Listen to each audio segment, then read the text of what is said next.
Good morning students. BSc part first के students का physics की ऑनलाइन क्लास में स्वागत है। आज के इस लेक्चर में हम पढ़ने वाले हैं गॉसेस डाइवर्जेंस थ्योरम और गॉसेस लॉ। तो चलिए शुरुआत करते हैं हम।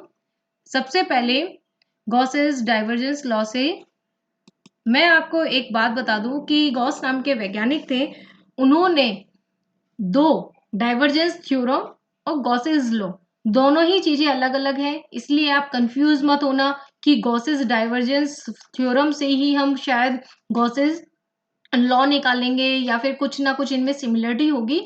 तो दोनों ही जो थ्योरम और लॉ दोनों चीजें अलग अलग हैं, एक दूसरे से बिल्कुल रिलेट नहीं है। तो इसलिए प्लीज कंफ्यूज होने की जरूरत नहीं है और दोनों को मिक्स करने की जरूरत नहीं है। दोनों ही डेरिवेशन अलग अलग है। तो जब भी आप पढ़ रहे हो इन्हें तो प्लीज इस चीज को दिमाग में रखें और उनकी जो थ्योरी है उसको अच्छे से समझने की कोशिश करें। ठीक है, तो शुरुआत करते हैं हम गॉसेस डाइवर्जेंस थ्योरम से। तो इसमें हम क्या करते हैं कि डाइवर्जेंस नाम है तो ऑब्वियस है कि डाइवर्जेंस की जो हमने पहले प्रॉपर्टीज पढ़ी थी, उनकी डेफिनेशन पढ़ी थी, किस तरीके से निकालेंगे, तो उन सब चीजों को हम इस थ्योरम में यूज करने वाले हैं। ठीक है, तो हम एक वेक्टर फील्ड ले रहे हैं जो कि हम अभी तक पढ़ते ही आ रहे हैं, उसी के बारे में पढ़ रहे हैं कि वेक्टर है हमारे पास ए, जिसको कि हम किसी एक वॉल्यूम v जो कि एक सरफेस s के द्वारा क्लोज किया हुआ है। ओके, आप इमेजिन कर पा रहे हैं कि कोई भी वेक्टर फील्ड हमने ए लिया है जिसके अंदर कोई सरफेस एरिया है s जिसका वॉल्यूम v है और वो एनक्लोज्ड है। ओके, तो अब हम बात कर रहे हैं कि अब इस वॉल्यूम में हमने क्या किया कि छोटे छोटे छोटे छोटे हमने उसमें एलिमेंट्स, वॉल्यूम एलिमेंट्स जो हैं वो हमने क्रिएट कर लिए हैं इस। तो अब टोटल फ्लक्स जो इसके द्वारा होगा, कंप्लीट सरफेस के द्वारा होगा, तो वो क्या होगा, इन छोटे छोटे जो हमारे पास एरिया सेगमेंट्स हैं उनके द्वारा निकलने वाले फ्लक्स के समेशन के बराबर। ठीक है, फ्लक्स हम पढ़ चुके हैं तो बार बार बताने की जरूरत नहीं है कि फ्लक्स क्या होता है। फ्लक्स जैसा कि मैं आपको पहले भी बता चुकी हूं कि per unit area per unit time जो फोर्स ऑफ लाइंस निकलती हैं उसको हम फ्लक्स कहते हैं। ठीक है, जिसको कि हम इस ए डॉट डी ए के द्वारा हम निकाल मैथमेटिकली काउंट करते हैं।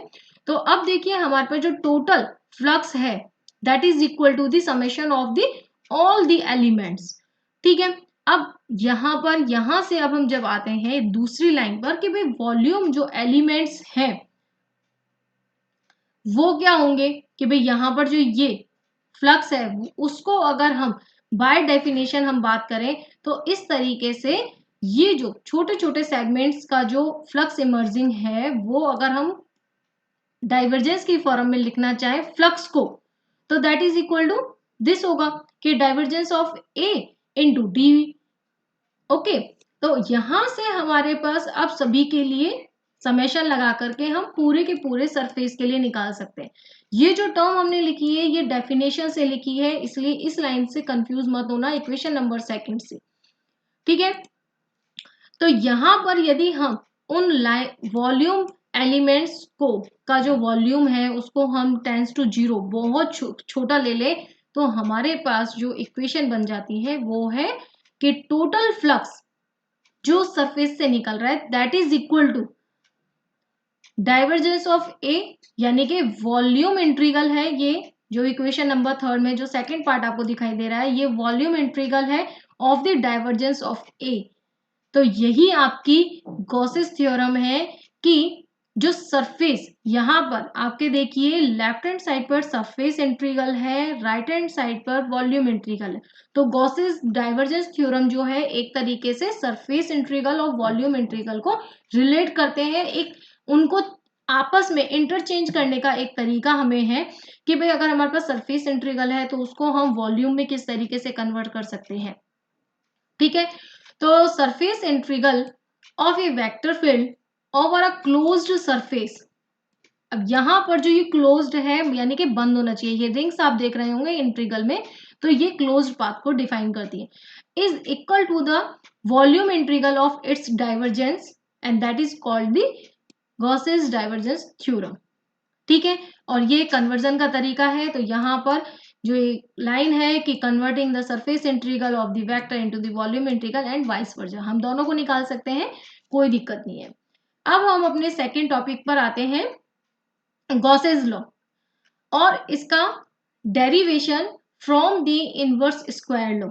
ठीक है, पहले हम एक बार जो गॉसेस लॉ है उसको हम एक स्टेटमेंट को देख लेते हैं, फिर उसके बाद हम उनका डेरिवेशन करेंगे कि गॉसेस लॉ क्या है कि टोटल जो इलेक्ट्रिक फ्लक्स है emerging from a closed surface, यानी किसी भी एक बंद पथ में अगर हम इलेक्ट्रिक फील्ड का फ्लक्स निकाल रहे हैं, जो हमने वेक्टर फील्ड कर रहे थे हम इतनी देर से, तो अगर हम स्पेसिफिक किसी इलेक्ट्रिक फील्ड के लिए फ्लक्स की वैल्यू निकालते हैं तो वो जो है that is equal to the 1 by epsilon time of the charge enclosed by it, कि उस क्लोज्ड सरफेस से जितना भी उसके अंदर चार्ज है उसके 1 अपॉन एप्सिलॉन टाइम वो होगा। Total flux is equal to the total charge upon epsilon के बराबर होगा। इसको गॉसेस लॉ कहते हैं, बहुत इंपॉर्टेंट है ये दोनों टॉपिक जो हैं,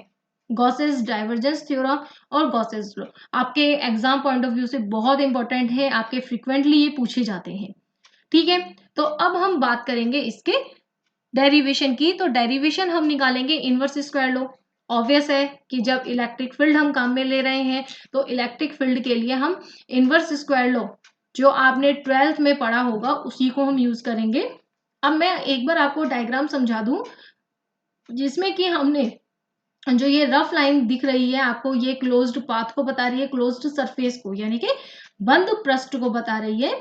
इसके अंदर O पॉइंट पर एक प्लस Q आवेश रखा हुआ है जो कि सरफेस से R दूरी पर है, और R दूरी पर एक हमने उसके आउटर जो सरफेस है, क्लोज्ड सरफेस है, उस पर हमने एक सरफेस एलिमेंट ds माना है जो कि P पॉइंट पर स्थित है, जिस पर कि इलेक्ट्रिक फील्ड की वैल्यू E है। और ये जो सरफेस एलिमेंट हमने लिया है ये उस सेंटर O पर d ओमेगा एक सॉलिड एंगल बना रहा है। ठीक है, तो ये डायग्राम की बात हो गई। तो अब इसमें क्या है कि यही हमने यहाँ पे लिखा है कि भाई ये क्लोज पाथ है जिसमें कि O बिंदु पर आवेश पॉइंट चार्ज Q प्लेस किया हुआ है।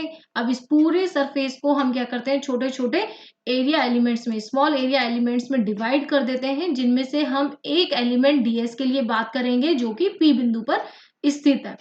ठीक है, अब हम शुरुआत वहीं से करेंगे इनवर्स स्क्वायर लॉ से, कि इनवर्स स्क्वायर लॉ के अकॉर्डिंग जो हमारे पास इलेक्ट्रिक इंटेंसिटी है वो क्या होती है, जिसको हम इस फॉर्मूले इक्वेशन नंबर 1 के द्वारा दे सकते हैं कि E is equal to 1 upon epsilon Q upon r square into r cap. R cap जो है वो उसकी डायरेक्शन को बता रहा है। ठीक है, अब यहां से हमारे पास इंटेंसिटी आ गई तो हम उसका इलेक्ट्रिक फ्लक्स निकाल सकते हैं। हमने फ्लक्स की डेफिनेशन पढ़ी, बार बार आपको बताया कि इस जो एरिया एलिमेंट है उसके कारण जो फ्लक्स है वो E डॉट डी एस हो जाएगा। A डॉट डी ए हम लिखते आ रहे थे तो उसकी जगह हमारे पास क्या हो जाएगा, A की जगह E हो जाएगा। ठीक है, तो टोटल फ्लक्स में जब हम E की वैल्यू जो हमने यहाँ पे प्लेस कर दी है तो इक्वेशन नंबर 2 हमें मिल जाती है। अब देखिए R जो है वो यूनिट वेक्टर था, ds उस एरिया एलिमेंट की डायरेक्शन है। तो यहां पर देखिए इन दोनों के बीच का जो एंगल है वो क्या है, थीटा है। ठीक है, यहां पर जो ये वाला एंगल है, एक तरीके से ये जो एंगल है दैट इज थीटा। तो आप ये थीटा है तो r डॉट ds क्या हो जाएगा, r ds cos थीटा। अब r जो था वो यूनिट वेक्टर था तो उसका मैग्नीट्यूड 1 है तो ds cos थीटा। अब इस वैल्यू को हम रिप्लेस कर देते हैं यहाँ सेकंड इक्वेशन में, तो हमें इक्वेशन नंबर 3 मिल जाती है।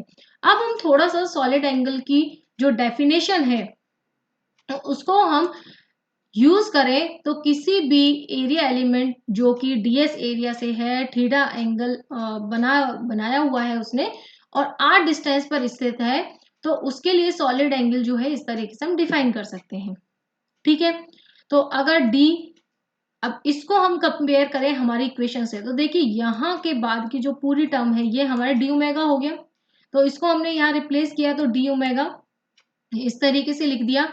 और जब हम टोटल फ्लक्स निकालने के लिए जब इंटीग्रल करेंगे ऑल ओवर द सरफेस, तो हमारे पास क्या आ जाता है, यहाँ पर देखिए केवल बाकी सभी टर्म्स कांस्टेंट है, केवल ये जो सॉलिड एंगल है। अब सॉलिड एंगल किसी भी क्लोज्ड सरफेस से जब एंगल बनाता है that is equal to the 4 pi.